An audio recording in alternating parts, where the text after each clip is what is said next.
E eu queria falar sobre um Deus que verdadeiramente é.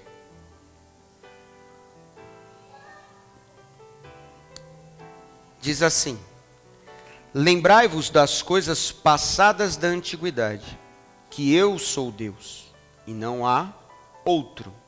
Eu sou Deus, e não há outro semelhante a mim, que desde o princípio anuncio o que há de acontecer, e desde a antiguidade as coisas que ainda não sucederão. Que digo, o meu conselho permanecerá de pé, farei toda a minha vontade. Amém? Podeis assentar. Quando eu paro para analisar o que é Deus, quem é Deus, muitas vezes eu paro para ver até a nossa presunção de dizer que nós temos um Deus. Eu tenho um Deus. Como se pudéssemos dizer que ter seria nosso. E não o inverso. O inverso é um Deus que criou todas as coisas. É um Deus que, se Ele quiser ter todas as coisas, Ele tem. Se nós pensarmos por esse prisma, por este lado, eu dizer que eu tenho um Deus, é uma presunção da minha parte. É algo que eu quero mostrar às pessoas que pertencem, ou tem coisas que pertencem à sua vida, como se fosse um objeto, como se fosse um ídolo. Porque quando nós colocamos Deus como colocamos normalmente, nós limitamos este Deus a uma posição única. Limitamos Deus àquilo que a gente acha que Ele é. Eu, quando era mais novo, eu pensava que Deus estava sentado num trono. Porque eu já tinha ouvido falar de trono branco, não é? Eu pensava que Deus estava sentado num trono, num grande trono, e que quando Ele quisesse aparecer, Ele ia até este trono, sentasse, uma fumaça sairia, luzes, músicas com alto som,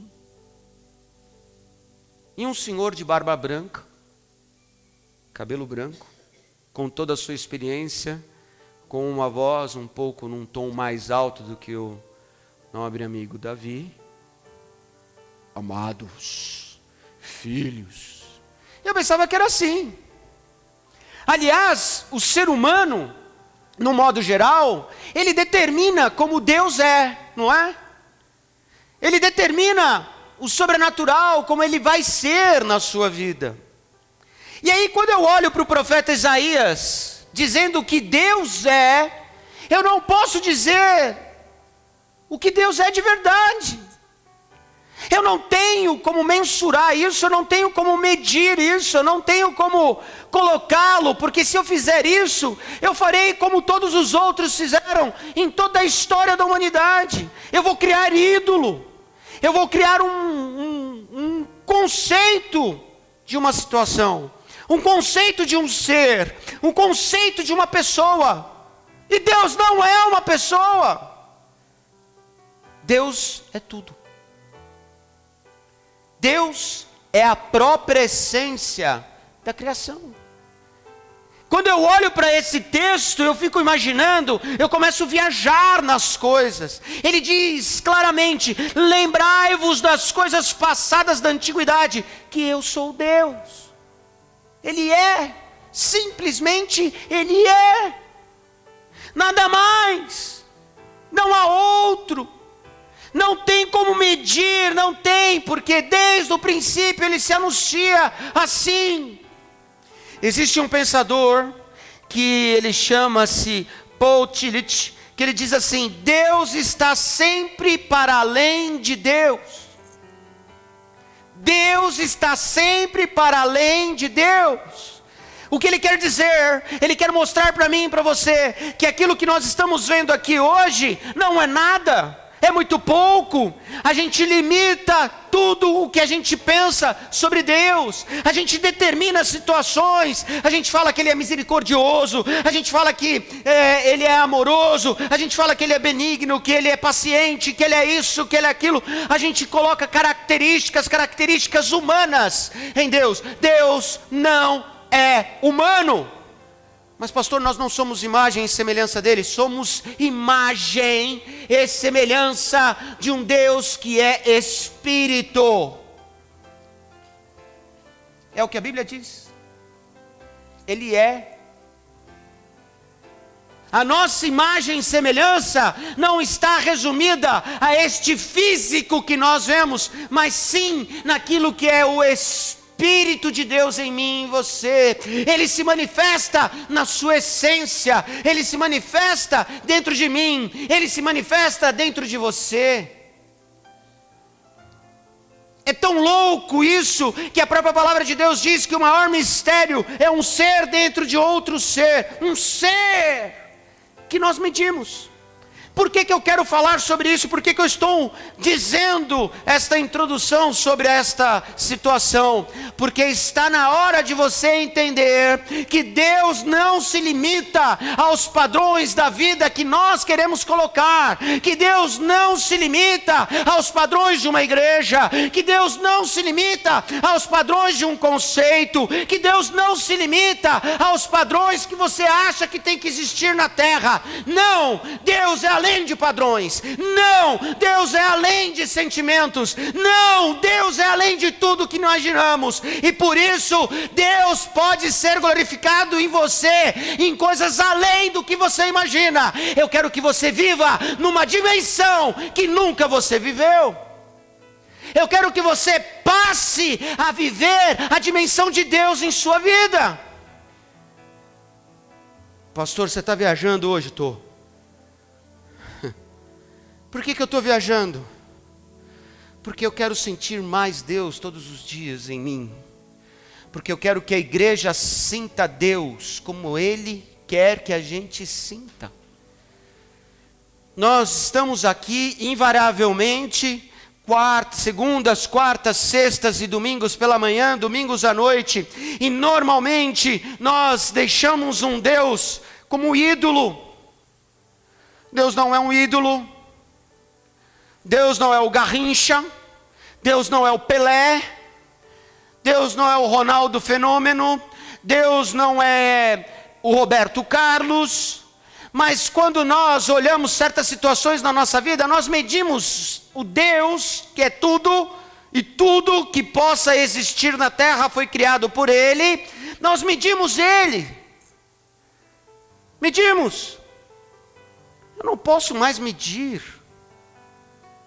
Eu vivo, quando eu faço isso, com medidas circunstanciais. Medidas que eu fico preso a essas coisas da terra. Eu igualo Ele aos deuses. Eu igualo Ele aos ídolos. Eu igualo. Outro dia eu estava vendo, faz um pouco de tempo, um filme do Justin Bieber. Alguém conhece o Justin Bieber? Conhece, Luizinho? Você tem hoje o cabelo seu está parecido com o cabelo do Justin Bieber. Não quero insinuar nada. Não é nada disso. Amém?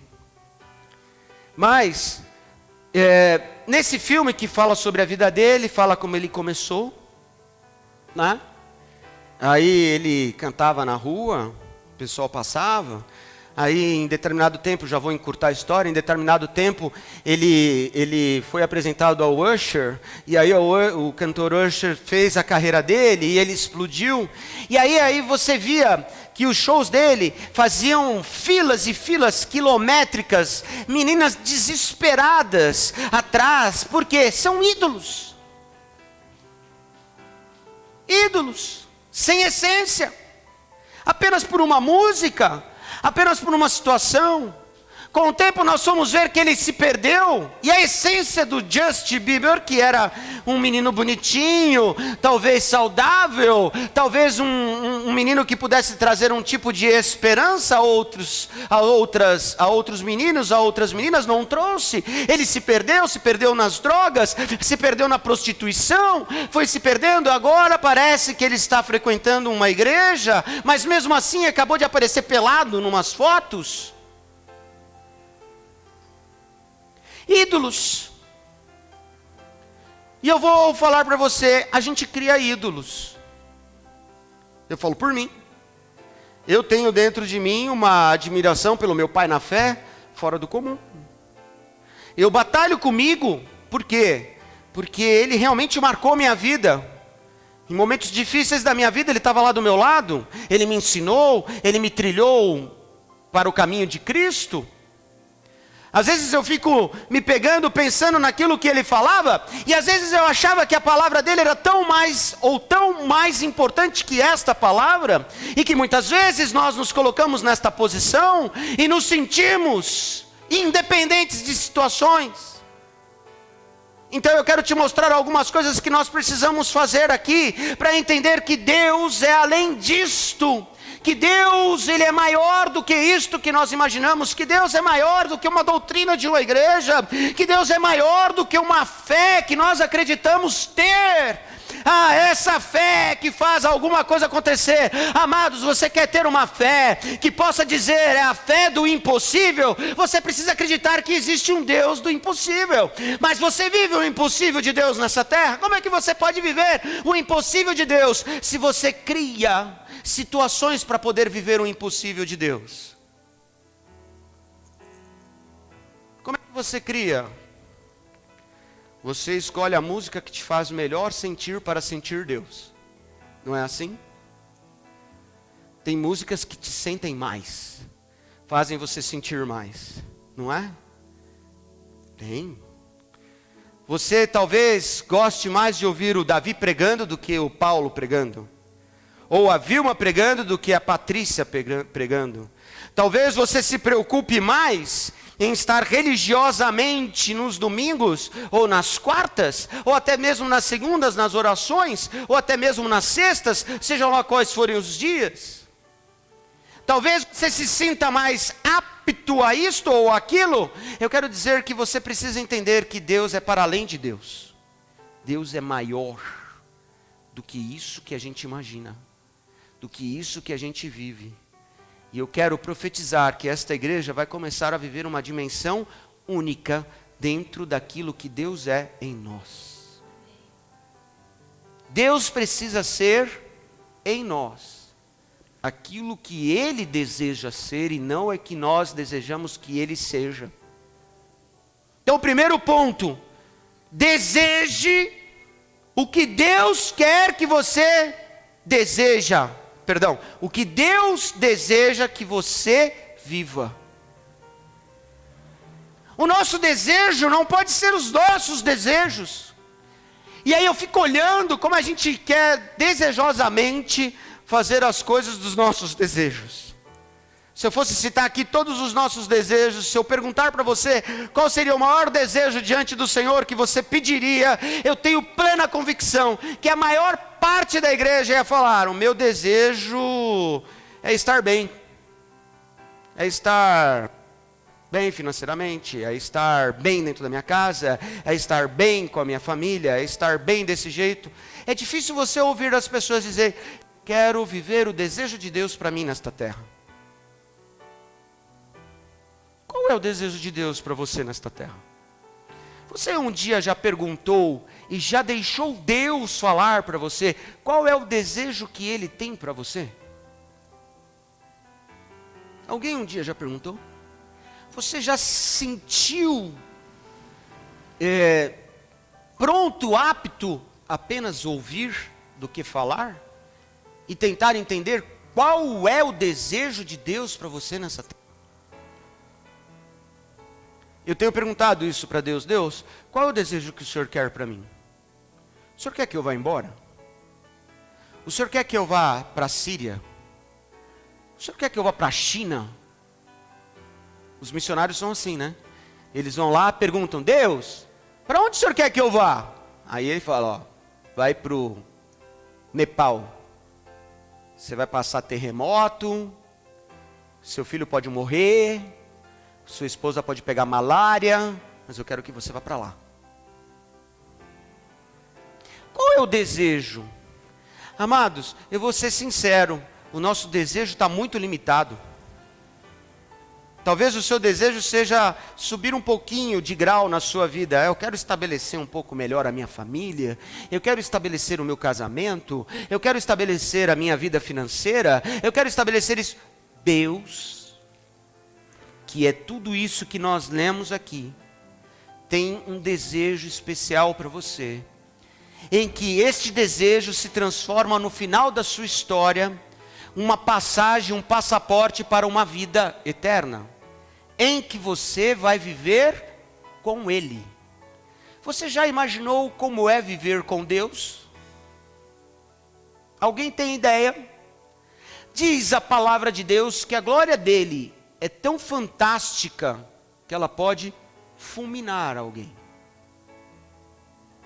Diz a palavra de Deus que os sacerdotes, quando entravam no Santo dos Santos, tinham sininhos amarrados, e a cintura dele amarrada numa corda, porque se os sininhos parassem de tocar, quer dizer que a glória de Deus, a glória, somente a glória,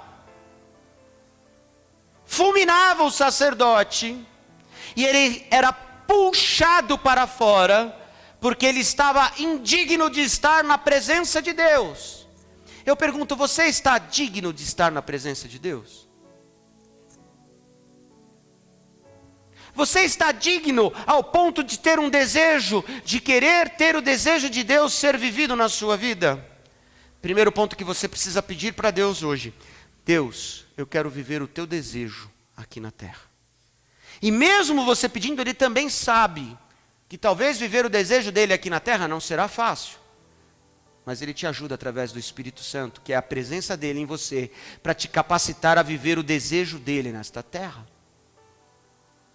Segunda coisa que você precisa entender, que Deus, para além de Deus, precisa ser manifesto na sua vida para que estas coisas não se limitem a um ídolo, é que você precisa ter diante dele total sinceridade, ao ponto de reconhecê-lo, que ele não é seu, ao ponto de você, eu tenho um Deus, e você é dono de um Deus.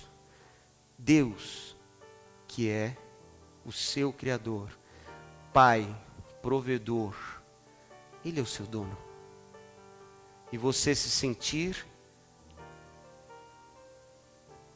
não é se sentir, mas é ser dado a Ele, ao ponto de não ser um escravo, mas totalmente dependente dEle. Amados, estou parecendo meio maluco hoje, porque eu tenho pensado friamente, como nós, como igreja, perdemos verdadeiramente esses pontos fiéis diante dEle.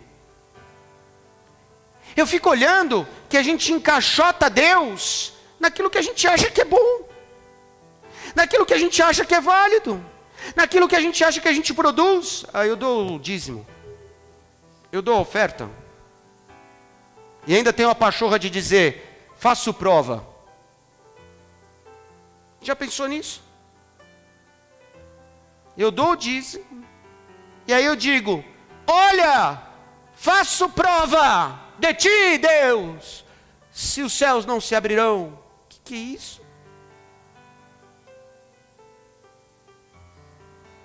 Você faz jejum e você se consagra sempre em favor de um pedido. Eu queria muito que você pudesse entender hoje que quando você quer ser dependente de Deus, você está sendo dependente da vida que Ele deseja para você, ao ponto de você não mais ter um Deus limitado, reduzido, preso a uma parede, preso a uma situação, preso talvez a um livro, porque na verdade esse livro ele é uma instrução, mas ele só se manifesta através de você, porque você é a palavra viva nesta terra. A Bíblia, ela só pode ser manifesta através da minha vida, da sua vida. Deus só se manifesta através de você. Deus não se manifesta através daquela planta, Deus não se manifesta através de uma guitarra, Deus não se manifesta através de um baixo, Deus não se manifesta através de um programa, Deus não se manifesta através muitas vezes daquilo que a gente acha que é correto, que é certo. Deus se manifesta através de você, e através de você Deus é, Deus será, Deus cumprirá, Deus fará. Um pouco mais à frente nós vamos ver no próprio profeta Isaías, no capítulo 66, se não me falha a memória, ele dando um pito no povo e falando para eles assim: ô povo, aprenda uma coisa, eu sou o Deus, eu sou o Criador, eu sou aquele que se manifesta através de você, eu sou aquele que quer e deseja ser através de você aquilo que eu sempre quis. Eu quero ser o seu Deus.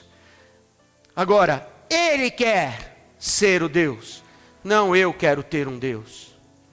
Eu venho para a igreja e eu fico querendo ter um Deus, eu fico querendo ter irmãos, eu fico querendo ter uma igreja, eu fico querendo ter uma carteirinha de membro, eu fico querendo ter isso ou aquilo. Não, amados, você precisa desejar que Deus se manifeste em você. Para Deus se manifestar em você, você precisa estar apto a desejar que Deus se manifeste em você, ser dependente dEle.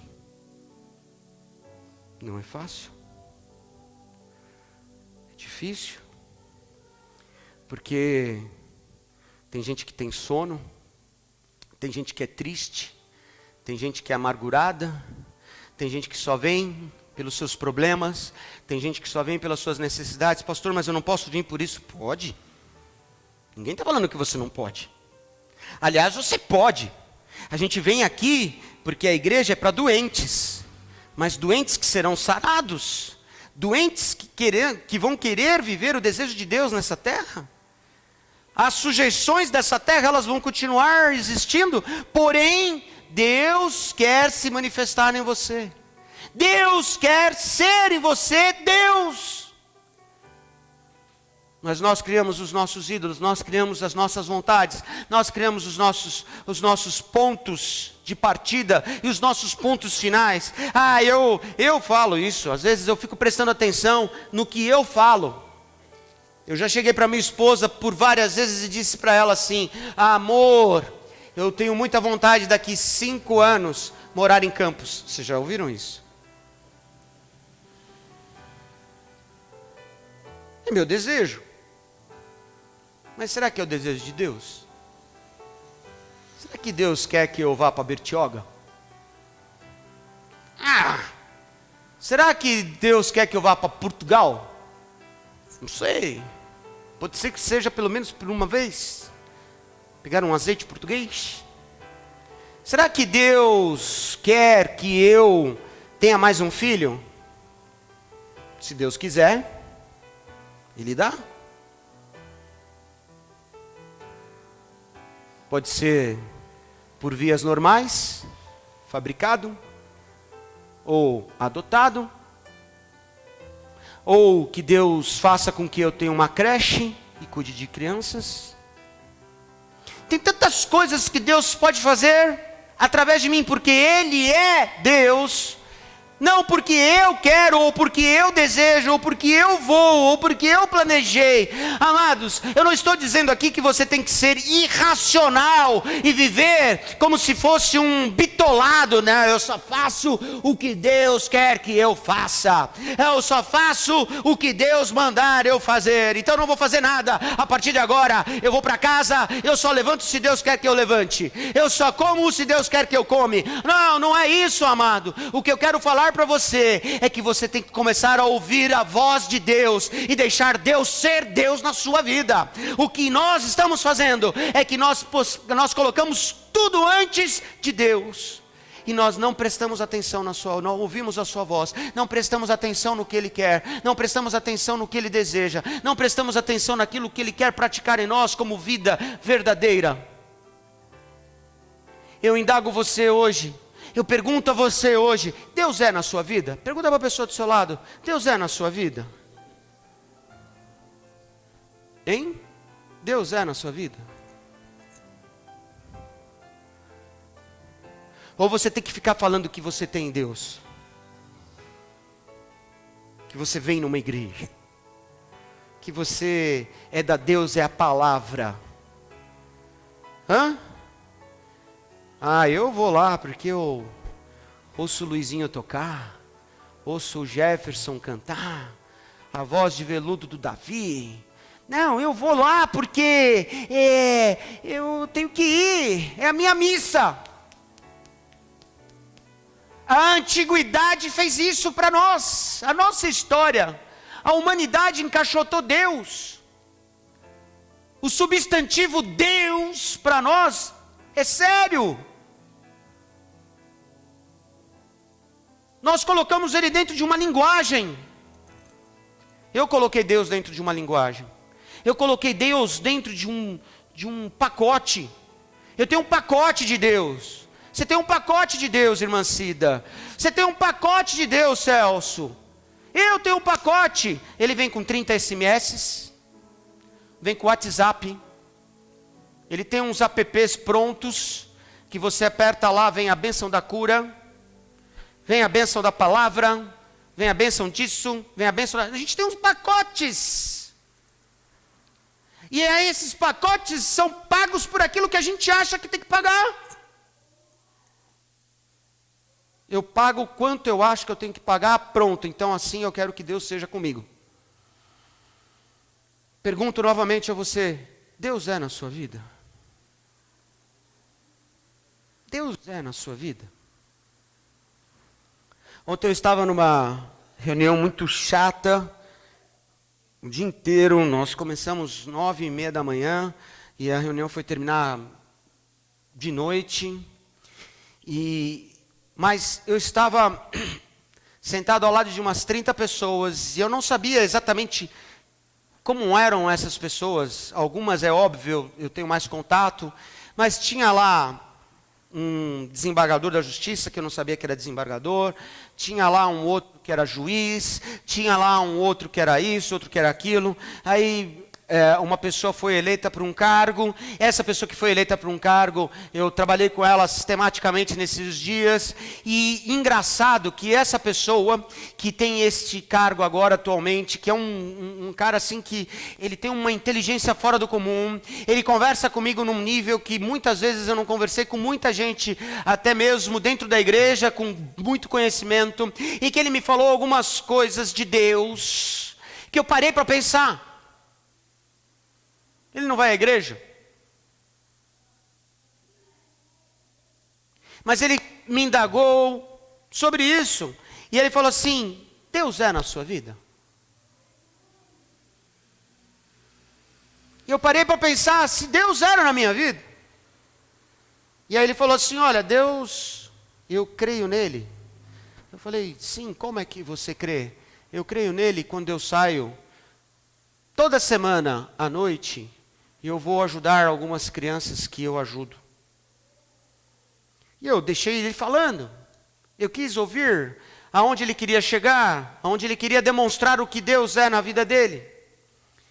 E ele tinha a certeza que ele tinha ouvido a voz de Deus, para que ele pudesse, há 30 anos da vida dele, ajudar crianças. Eu parei para olhar e falei assim, ele... socialmente falando, talvez ele faça muito mais do que eu. E talvez ele não saiba Mas eu tenho Deus e talvez ele não. Eu parei para pensar. Porque nós relacionamos às vezes as nossas ajudas a um credo. Ah, eu ajudo para dar o credo. Eu faço para dar Jesus. Eu me torno vereador para poder ter a facilidade. Você vai entender o que eu vou falar, Luiz? Para poder ter a facilidade de poder dar Jesus às pessoas. Eu parei para pensar. Será que Deus é isso? Deus não é isso. Deus é algo que nós não podemos medir, que nós não temos o tamanho dele, e que ele faz coisas que são impossíveis acontecerem. E hoje o impossível quer se manifestar através da sua vida. Deus, um ser que nós não sabemos como ele é. A gente acha que ele é como eu e você somos, porque a Bíblia disse para nós que nós somos a imagem e semelhança dele. No quê? No espírito. Pergunta para a pessoa do seu lado: você já viu o seu espírito? Eu lembro uma vez que eu assisti ao Fantástico, há muitos anos atrás, quando a gente voltava da igreja, e tinha um programa no Fantástico que parecia coisas do além. Quem lembra disso? Você lembra, irmã? E aí, eu me lembro como se fosse hoje, que eu tinha medo, né? Eu tinha medo, eu vou falar, mentira, eu tinha medo.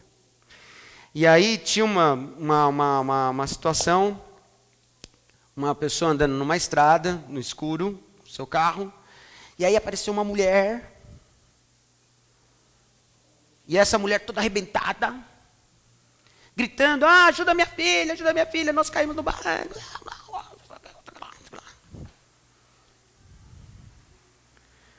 E aí o cara parou, desceu lá para ver, o carro estava lá, a criança estava lá, ele foi tirar a criança, quem estava sentado do outro lado?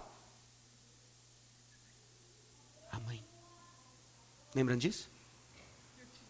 Eu também.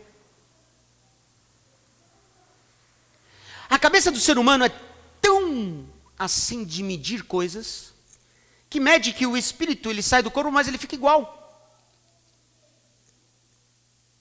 É o tal do espiritismo. E você vê o espírito das pessoas andando. Tem um programa nos Estados Unidos que vão atrás de espectros e fantasmas. Quem já viu? Como é que é o nome daquele programa? Eu esqueço, parece no Canal Pago. Eu esqueci o nome dele. Mas eles põem máquinas, põem câmeras infravermelhas e deixam tudo no escuro. E aí passa alguma coisa assim, olha lá, passando. É uma imagem. Se você pôr lá no YouTube, imagens de fantasmas, não é? Eu lembro uma vez que mandaram para mim um e-mail mostrando a imagem de uma menina flutuando, com a cara toda. Nossas imagens. Minha, sua imagem, nossa imaginação. Eu não tenho como imaginar como Deus é, porque eu não tenho como imaginar como nem meu espírito. O seu espírito que foi dado por Deus, o espírito de vida. Eu não sei como ele é, eu não imagino como ele é. Nós não vimos. Quem viu Deus aqui? Você viu Deus? Viu? Já viu Deus? Já viu Deus, Pati? Não vi. Não sei como é que ele é. Não sei se eu vou chegar lá em cima e ele vai estar com a camisa laranja do Corinthians. Não sei. Palmeiras, então, nem se fala. Não dá para imaginar. E a gente imagina Deus. Como ele é. Deus é. Deus é. E sabe como é que a gente vê Deus? Sabe como a gente vê Deus? Sabe como é que a gente vê Deus? Eu estou vendo Deus. Eu vejo Deus. Olha para a pessoa do seu lado e fala para ela: eu quero ver Deus em você. Deus tem que ser em você o que Ele é.